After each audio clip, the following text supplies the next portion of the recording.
Welcome to IJDM. I'm going to do a quick take on this one, and it may be my last video. I have family coming to visit. I live here in Florida, and most family comes to visit in the spring into summer. I mean, we're really into summer as of April, May, but it's because it's so hot so quick. But what we're looking at here is we're just going to do a quick take on this Compaq LTE-5000 I have, and see where we're at with it. It has been restored as much as I can do with it. It does have some screen issues sometimes, but sometimes not. But with retro tech, and somebody would say, yeah, you need to replace caps, you need to do this and that, and take the screen apart. But I get nervous with that stuff. I'm just not one of those type of people that can just solder in new stuff and feel secure with what I'm doing. And I don't really have any support or friends or buddies around me that can actually do like proper restoration with the integral parts. I can do stuff with keyboards and replacing boards and stuff like that and pieces inside the computer, but as far as the actual machine, it's a different story. And it is what it is. It's just, you live in Florida, and let's see if this power's on. Well, I'd hope if I turn on my power supply that I actually have behind me, and it is using the original Compaq one, which is probably not a good idea. I probably should have kept the aftermarket one I sold, but yeah, it looks like everything's lighting up, and here we go. Yeah, floppy drive hit just like it should, and screen's looking good. I mean, at this point, I mean, I can't tell if until it finishes its whole boot process, I can't tell. And it's weird. It uses different colors and grays and stuff, which is always found weird with this whole Compaq thing. But it looks like the screen is actually happy, because usually I have to kind of do this, and I am noticing a couple lines in the screen, and I mean, there's a few dead pixels, but looking at it, depending on what angle you're looking at, and it's just, I don't know if the camera can pick that up or not. It's just one of those weird things that I don't know if it's something in the layers or is coming apart. I mean, if you can answer that, fine. I mean, throw it in the comments. What can I do with this screen? Because this is the Compaq 5000 LTE, as I said, and it has the screen that you want for DOS gaming and using it as a DOS computer.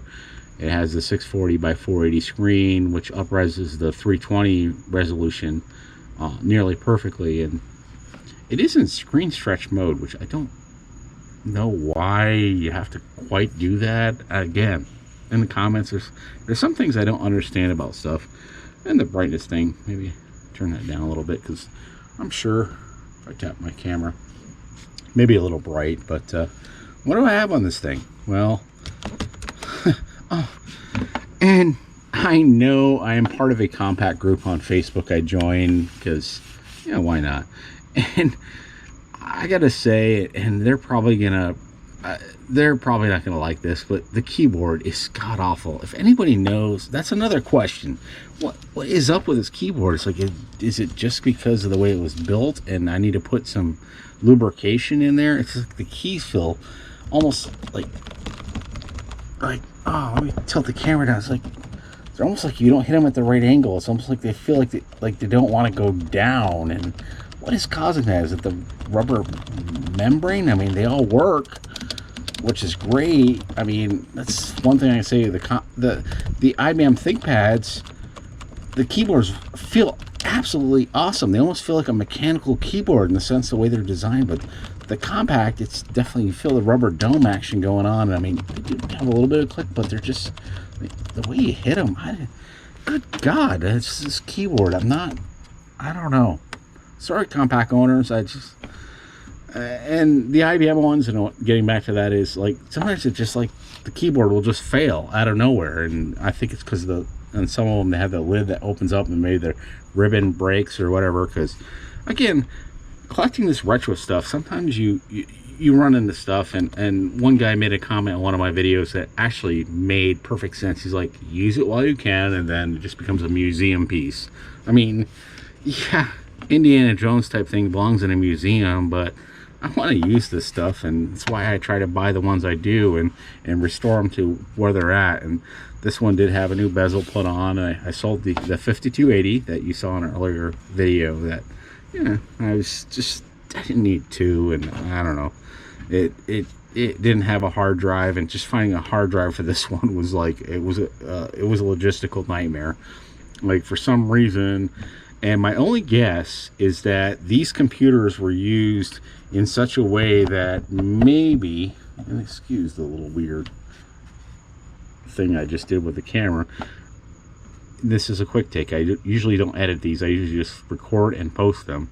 The weird thing is with these, it's just finding parts for them is just so strange. And the hard drives, it's like, would they just pull the hard drives and drill holes through them, or throw them in a dumpster, or what did they do with them? It's like, you go to a ThinkPad, or you go to a Toshiba or any other computer, it's easy to find, and you need that.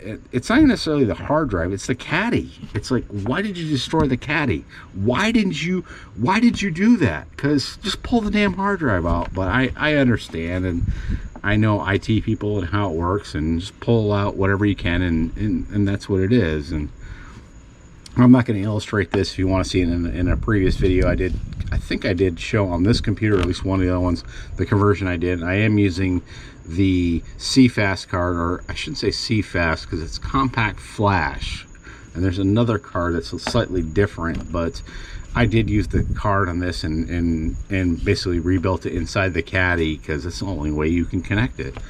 And this goes on a shout out right now that anybody that has any technical knowledge, if you start building these connector caddy things that goes from the computer proprietary thing to the, even if they're maybe hard to connect because they're inside the bottom part here, if you figure a way to do that and switch them over to the IDE type interface that they use, then you got something going there, because this is just one thing that doesn't exist.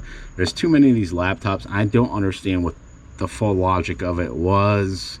It's just one of those things, and Compaq loved to use proprietary stuff, and I mean IBM did too. I was struggling for a while why I plug a keyboard into the PS2 port and the keyboard doesn't work. It's like, well, no, it's only good for a mouse.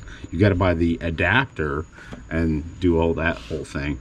So let's just take a look around this computer and what I did with it.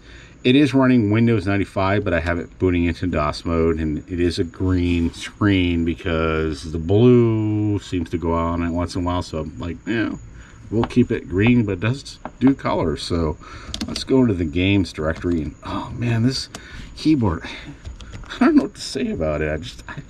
I don't dig it at all. It's one of those weird things. And well, let's go into, I've already done Planet X3, I think, on a few videos, and 8-Bit Guy did a great job with that. But let's go into something else, and maybe something colorful. Let's go into Gremlins.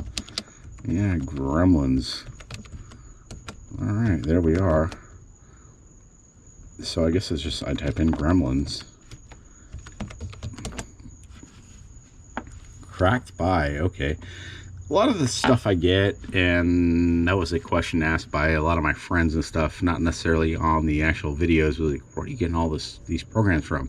There's repositories all over the internet, because this stuff is just not supported anymore, and there's plenty of them. And I know that for a fact that there is one big site, and I'm not gonna should I mention it by name? Should I not? Because I don't know, because some of the stuff is questionable whether it is truly unsupported or not.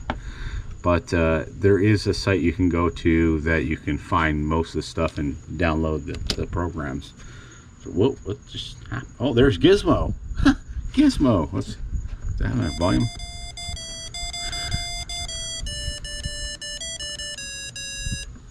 All right, YouTube, if you flag me on this music, I'm gonna laugh hysterically because ridiculous. But we'll turn that down just in case and just play a few notes. But yeah, there's oh, this isn't Gremlins, it was Gremlins 2, which, oh man, it was okay.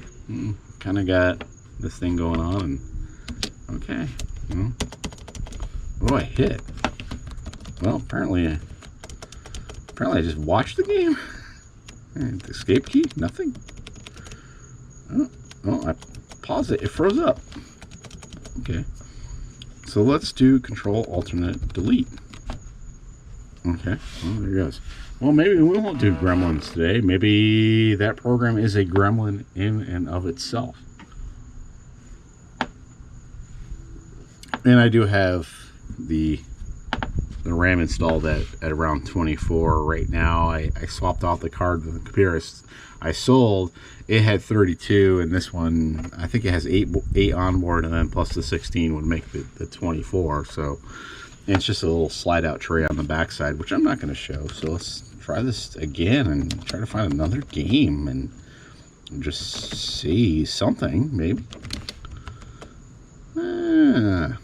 You know what? It's not very often we see King's Quest anymore. I mean, there was so many videos done on it. I think it was Sierra. It was the... How do I remember that kind of weird thing? I'm like...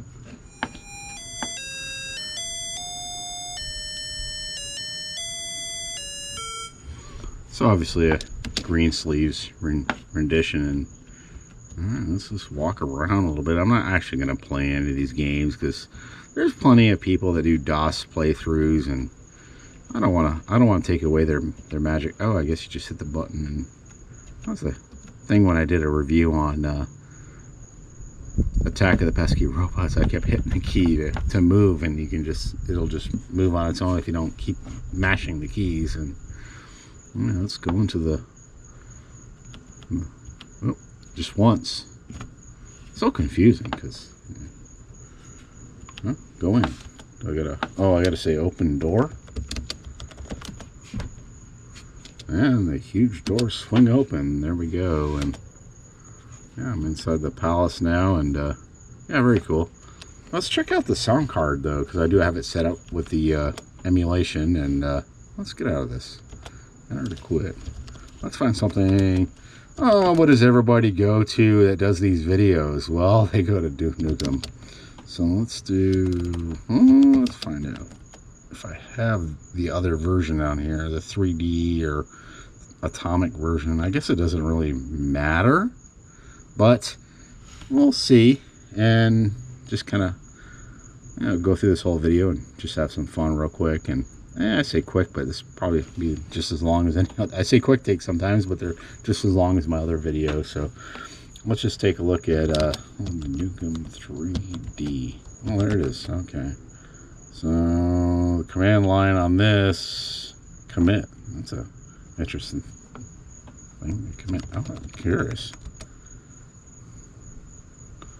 Okay. Oh, okay. So that's what fires off the serial game port of it. If you want to play against another player, you can hook up a serial cable, which I do want to do a video on that, and if people are interested. But we're just going to type in Duke 3D, and let's just hear some of the magic. And hopefully I have the sound card programmed right, because I did redo a few things on this computer, and I'm hoping I have this set up for the sound card. And the interesting about this is it's supposed to have stereo speakers, but when it plays it just as a PC speaker, it's just the two speakers working in tandem. So, and oh yeah, that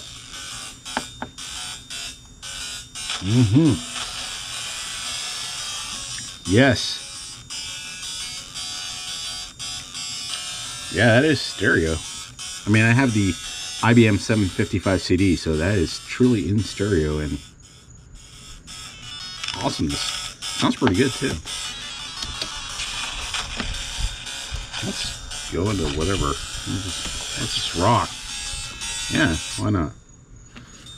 And I sucked at this game. I'll be the first to admit I'm not good with first-person type games and moving around. And, oh, apparently I don't have this programmed. Or oh, I gotta hit the W. Oh, because I don't have stuff done. Okay. So can I blow something up here, or?